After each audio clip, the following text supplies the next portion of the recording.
Assalamualaikum warahmatullahi wabarakatuh. Halo Sobat Payanu Official, saya akan update info lagi, tapi jangan lupa untuk klik tombol subscribe-nya dulu dan klik tombol loncengnya agar Sobat semua tidak ketinggalan dengan update info terbaru di channel ini.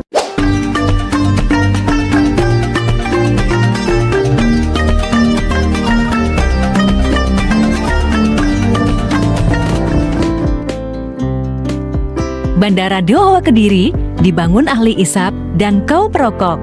Perdana, bandara dibangun swasta. Baru pertama terjadi di Indonesia. Bandara yang dibangun bukan oleh pemerintah. Bandara itu bernama Doha International Airport. Orang menyebutnya Bandara Doha Kediri atau Bandara Kediri. Masuk wilayah Kabupaten Kediri, Jawa Timur, yang membangun adalah perusahaan rokok yang sudah terkenal sejak saya belum lahir, Gudang Garam. Gudang Garam adalah salah satu industri rokok terkemuka di tanah air yang telah berdiri sejak tahun 1958 di kota Kediri, Jawa Timur. Terkenal sebagai penghasil rokok kretek berkualitas tinggi dengan komitmen untuk memberikan pengalaman tak tergantikan penikmat kretek sejati. Komitmen inilah yang menjadikan rokok Gudang Garam menjadi pilihan jutaan ahli isap dan kaum perokok. Ahli isap dan kaum perokok ini oleh Gudang Garam difasilitasi beragam mazhab selera. Ada sigaret kretek tangan Gudang Garam merah, Jaja, spesial Deluxe King Size, Patra, dan Sriu dari kretek, sigaret kretek mesin full flavor Gudang Garam filter internasional, Signature, Surya eksklusif dan profesional, Move. Sigaret kretek mesin LTLN Gudang Garam Signature Milk, Surya profesional Milk, Silver, sigaret klobot kretek Gudang Garam klobot manis, dan sigaret putih mesin Halim merah dan coklat. Bahkan plandingnya juga akan masuk di industri rokok elektrik.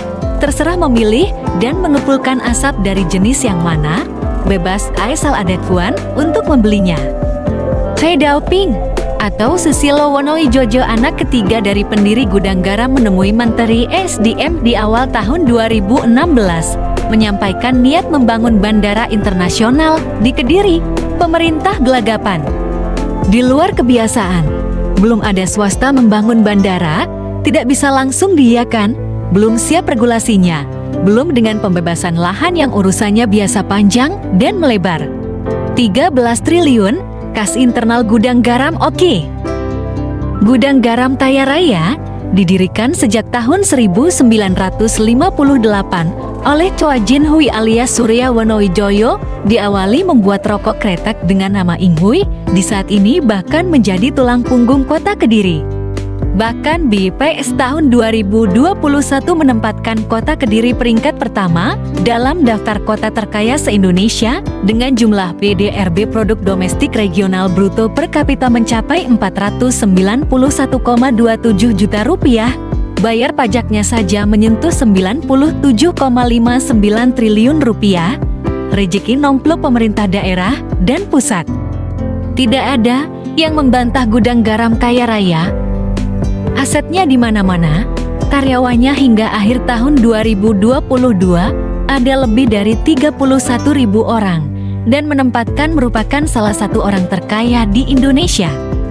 Menurut data Forbes Realty Mobilionaire, di Mei tahun 2023, Susilo Wonowijojo menempati urutan ke-14 orang terkaya ERE dengan harta senilai 3,5 miliar dolar Amerika atau setara sekitar 51 triliun rupiah.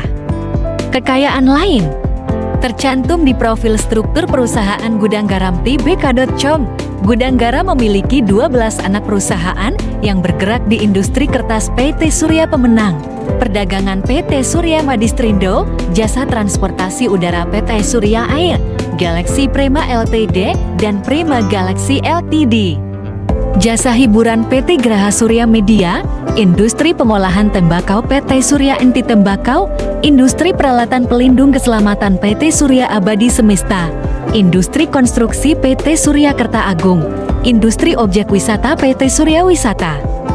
Di luar itu, keluarga Wonowijojo mendirikan PT Matahari Kahuripan Indonesia Makin Group yang merupakan perusahaan kelapa sawit. Per tahun 2021 lalu, Makin Group memiliki total area lahan seluas 140.000 hektar yang terbentang di Sumatera dan Kalimantan, serta memiliki 13 pabrik pengolahan. Gudang Garam Group juga memiliki PT Danista Surya Nusantara dan PT Surya Nusantara Sawitindo, keduanya aktif di bidang perkebunan kelapa sawit. Kedua perusahaan ini memiliki saham PT Pertiwi Lenggara Agromas yang dijual oleh PT Sampurna Agro Tbk. Entah bagaimana kota Kediri jika tidak ada gudang garam, karena sekitar 75% PDRB kota Kediri adalah pendapatan gudang garam. Yang kaya itu gudang garam, bukan masyarakat Kediri. Maklumi saja, masyarakat di Kediri, Nganjuk, Tulungagung, Blitar, dan sekitarnya mirip-mirip ekonominya, masyarakat agraris. Gudang garam memang kaya raya. Tahun 2022 saja, gudang garam mengakumulasi pendapatan total sebesar 124,68 triliun rupiah. Memang ada penurunan tetapi tetap kaya raya. Semua orang akan mengiyakan jika membuktikan dengan jalan-jalan pagi di sekitar pabriknya di tengah kota Kediri. Saat kecil, saya pernah melihat sendiri ribuan orang bersepeda dari berbagai daerah sekitar bagai kawanan semut dimobilisasi menuju pabrik-pabriknya seluas 5,14 km persegi. Tidak heran kalau bisa bangun bandara. Gudang garam masih kaya raya.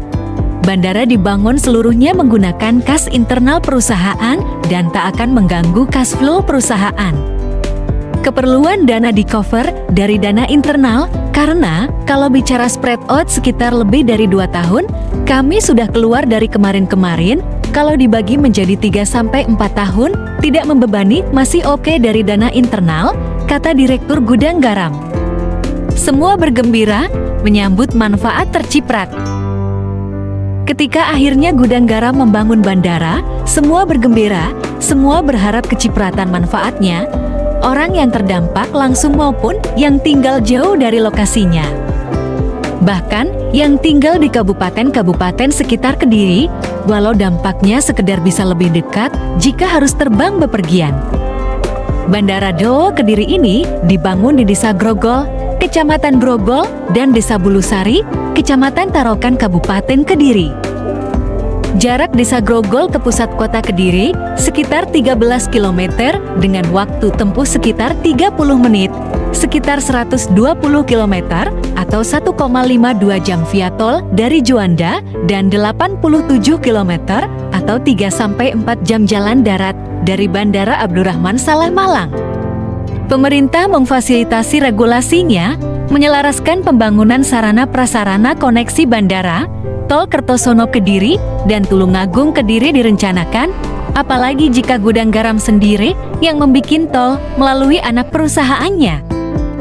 Gudang Garam telah membebaskan lahan bandara seluas hampir 400 hektar dengan pembelian ganti untung bukan ganti rugi. Banyak orang di desa-desa lokasi bandara yang masuk wilayah 3 kecamatan yaitu Bulusari, Banyakan, dan Grogol menjadi oke orang kaya baru. Tinggal hitung saja, ketika lahan kosong di harga Rp500.000 per meter persegi, sementara lahan dengan bangunan Rp750.000 per meter persegi. Salah satu ceritanya, ada tetangga di Kecamatan Pese, Nganjuk turut kecipratan, karena memiliki lahan di area yang dibebaskan, rumah sederhana dengan lahan kebun yang tidak dapat dihandalkan tiba-tiba menjadi berkah. Tuh bisa merenovasi rumah keluarga, membangun rumah baru, mobil baru, bahkan membeli tanah sawah baru di kampung lebih luas dan subur. Memang sempat ada masalah, sebelum groundbreaking di April tahun 2020, tercatat masih ada 55 KK belum bersedia melepas lahan miliknya. Tetapi persoalan lahan di area pembangunan Bandara Internasional Doho Kediri akhirnya tuntas di Januari tahun 2022. Setelah 17 KK Desa Bulusari menerima ganti rugi dari PT Gudang Garam dengan ganti untung 16 juta per ru atau per 14 meter persegi sesuai keputusan KJUPP Kantor Jasa Penilai Publik. Tanah-tanah di sekitar bandara melejit naik harganya di atas 1 juta rupiah per meter persegi. Bandara Doho Kediri dibangun oleh PT Surya Doho Investama, anak perusahaan Gudang Garam, yang sahamnya 99,9% punya gudang garam, sisanya punya PT Surya Duta Investama yang juga anak perusahaan gudang garam. Kabar terakhir, Gudang Garam menggelontorkan 3 triliun rupiah kepada PT Surya Duta Indonesia, anak perusahaan gudang garam yang lain yang 99,9% milik Gudang Garam, juga untuk menambah modal pembangunan bandara terpadu DOO Kediri. SIM, kekayaan, dan investasi yang putar-putar sendiri. Total investasi awal pembangunan bandara ini mencapai 10,8 triliun rupiah yang terdiri atas 6,6 triliun rupiah untuk tahap 1, 1,2 triliun rupiah untuk tahap 2, dan 3 triliun rupiah untuk tahap 3. Berita investasi.kontan.co.id menyebut penyetoran tambahan modal ini menambah modal ditempatkan dan di sektor Surya Duta Indonesia yang semula 10 triliun rupiah bertambah menjadi 13 triliun rupiah. Ini yang diungkap Heru Budiman, Sekretaris Perusahaan Gudang Garam. Bandara Kediri ditargetkan mulai beroperasi pada Agustus atau September tahun 2023. Pati Angkasa Pura 1 Persero atau AP1 di radar Kediri.jawapos.com mengungkapkan bersiap mengelola satu bandara baru ini pada kuartal 3 tahun 2023. Dengan runway atau landas pacu berukuran 3.300 x 60 meter, apron komersial berukuran 548 x 141 meter, apron VIP berukuran 221 x 97 meter, 4 taxiway, dan lahan parkir seluas 37.108 meter persegi. Sanggup didarati pesawat berbadan lebar seperti Boeing 777-300ER dan diproyeksikan mampu melayani kargo, pergerakan internasional, baik untuk penerbangan umrah maupun haji. Kontribusi ahli ISAP dan kaum perokok. Menilik obrolan orang awam di kantin dan warung-warung, ada kesepahaman menarik, orang-orang menarik benang merah dengan hadirnya Bandara Kediri. Dengan logika sederhana, Bandara DOO Kediri ini dibangun dari keuntungan penjualan rokok yang dihisap penggemar dan pecandunya. Bukan dari cukai rokok yang larinya ke pemerintah sebagai pendapatan negara, bukan jadi orang-orang yang biasa nongkrong di kedai, warung, ladang huma, dan pojok perkantoran sambil merokok. Itulah yang urunan iuran membangun bandara tersebut. Logikanya tidak salah, saya hanya mengangguk membenarkan saja. Tidak penting diperdebatkan, lebih gayeng diiyakan. Kehadiran bandara ini mengangkat derajat kaum perokok yang merasa bahwa kebiasaan merokoknya yang selama ini dipinggirkan, dihujat, dikecam oleh sebagian lapisan masyarakat anti rokok, ternyata tidak sepenuhnya mudarat merugikan kesehatan. Para ahli ISAP dan kaum perokok sekarang bangga berkontribusi bagi pembangunan dan menjadi justifikasi untuk terus melanjutkan kebiasaan itu dengan alasan ada manfaat. Telunjuk ahli ISAP dan kaum perokok bisa memberi bukti dengan gagahnya, itu Bandara DOO Kediri, bandara bertaraf internasional dibangun berkat rokok dan kebiasaan merokok, jadi jangan a priori dengan kaum kami. Oke, yang tidak merokok, diam saja dulu. Hehehe. Demikian untuk update info kali ini, semoga bisa bermanfaat dan terima kasih. Wassalamualaikum warahmatullahi wabarakatuh.